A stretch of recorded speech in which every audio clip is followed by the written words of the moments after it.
Welcome to Unit 1, Concepts and Context, Gender and Good Governance Studies.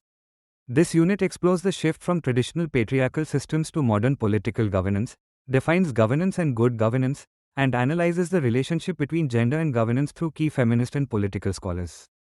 Governance is a neologism, a new term, referring to a set of institutional rules, coordination and decision-making processes aimed at effectiveness in defining collective goals and producing outcomes. It is distinct from government. Representation and effectiveness are its two core pillars. Without decision-making capacity, according to Josep Coloma, psychological problems and chaos across communities follow. Governance emerged from the underperformance of hitherto governments. Three processes drove the decline of state-centered governance. First, increasing internationalization of human exchanges. Second, state failures caused by excessive demands, excessive state intervention, and fiscal crisis. And third, the complete failure of certain states in Central Africa, the Middle East, Central America, and other regions. Transnational forces have fundamentally reshaped governance. NATO serves as an international umbrella for collective security, challenging terrorism and the diffusion of weapons of mass destruction.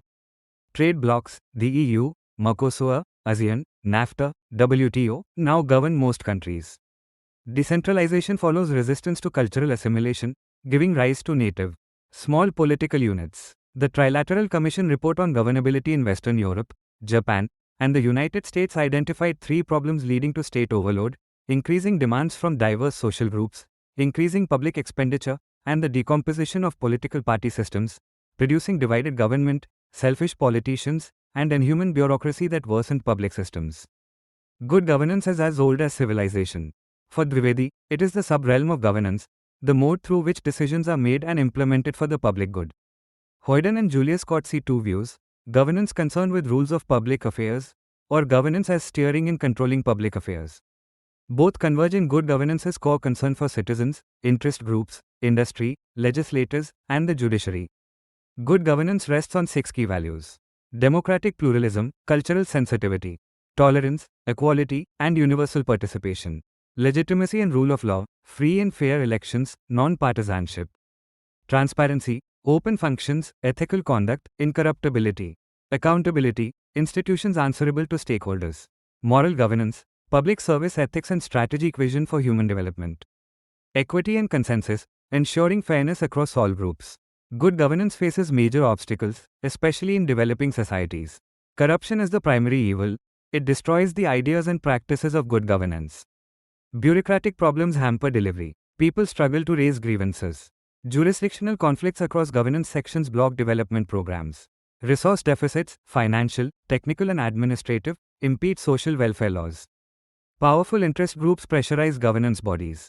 Tokenism fills ministry positions rather than talent.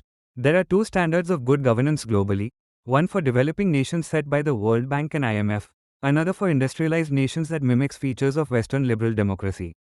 Critics argue the developing nation standard is a cover for extending Western influence. Developing nations suffer disproportionately from direct political interference, policy deflection, and tokenism, problems also present but less severe in industrialized nations. The relationship between gender and governance begins with the public-private divide. The political distinction between public, associated with men, and private positions women in the realm of the private. This structures their absence from governance. Martha Nussbaum argues that governance must include all the ways in which the political, social, and administrative structure affects members' access to basic opportunities and capabilities. Nussbaum argues that women's participation in governance has long been hindered by the assumption that their proper sphere is the private. Education plays a vital role. It exposes women to employment and empowers reproductive choices. Illiterate women are excluded from governance.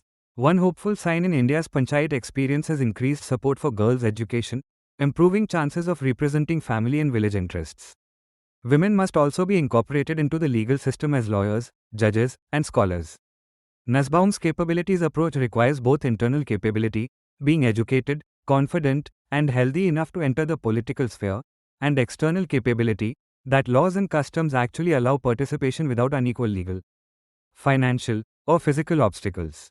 Assessing women's capability to participate in governance requires looking not just at qualities of women themselves, but at how laws, movements, groups, and social institutions shape their opportunities. Amrita Basu argues that women's groups simultaneously challenge state institutions and participate in them. Both interventions deepen the democratic discourse of women. Understanding governance more broadly and far-reachingly than tradition demands emerges from the myriad forms that women's political participation assumes at the local level, private and public, economic, social and political.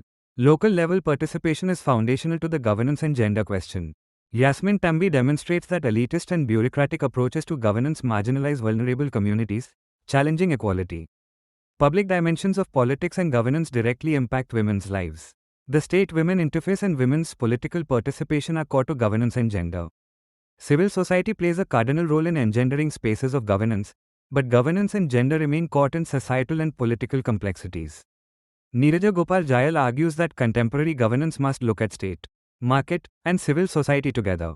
The governance framework now extends beyond formal political and administrative structures to include the political dimension, rule of law, accountability, transparency, the economic dimension, corporate governance, private sector regulation, and civil society, including its uncivil associations. Civil society is not gender neutral. Religious fundamentalist groups can be oppressive and conservative. A gendered view of governance must adopt a rights-based approach. Jayal distinguishes negative rights from positive rights. Negative rights, freedom from state interference, from Locke to Nozick, are inadequate for feminist purposes because they can license oppressive social practices by denying state intervention in the private sphere.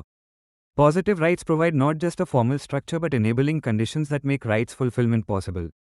A gendered governance view must be a rights-based view in this positive sense, engaging with long histories of exclusion, marginalization, and invisibility. Yasmin Tambi demonstrates that elitist and bureaucratic approaches to governance marginalize vulnerable communities, challenging equality. Public dimensions of politics and governance directly impact women's lives. The state-women interface and women's political participation are core to governance and gender. Civil society plays a cardinal role in engendering spaces of governance, but governance and gender remain caught in societal and political complexities. Neeraja Gopal Jayal argues that contemporary governance must look at state, market, and civil society together.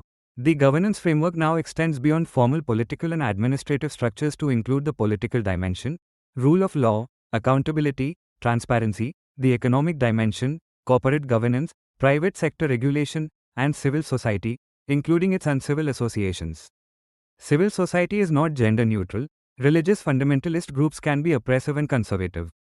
A gendered view of governance must adopt a rights-based approach. Jayal distinguishes negative rights from positive rights. Negative rights, freedom from state interference, from Locke to Nozick, are inadequate for feminist purposes because they can license oppressive social practices by denying state intervention in the private sphere. Positive rights provide not just a formal structure but enabling conditions that make rights fulfillment possible. A gendered governance view must be a rights-based view in this positive sense, engaging with long histories of exclusion, marginalization, and invisibility. Key scholars for your exam: Martha Nussbaum, Capabilities Approach, Public-Private Divide, Education as Gateway, Internal plus External Capabilities. Amrita Basu, Women's Groups Challenge and Participate in State, Broader Local Level Definition of Governance. Yasmin Tambi, Elitist Governance Marginalizes Vulnerable Communities, Civil Society is Cardinal. Neeraja Gopal Jayal, State plus Market plus Civil Society, Positive Rights over Negative Rights, Twin Criteria for Engendered Institutions. Also cite Kaloma, Dwivedi, and Hoyden and Court. Full revision: Governance, Institutional Rules and Decision-Making, emerged from state failure, distinct from government. Good governance values: transparency, accountability, equity, rule of law, moral governance, democratic pluralism. Obstacles: corruption, bureaucracy, resource deficits. Gender exclusion, public-private divide, private sphere assumption blocks governance.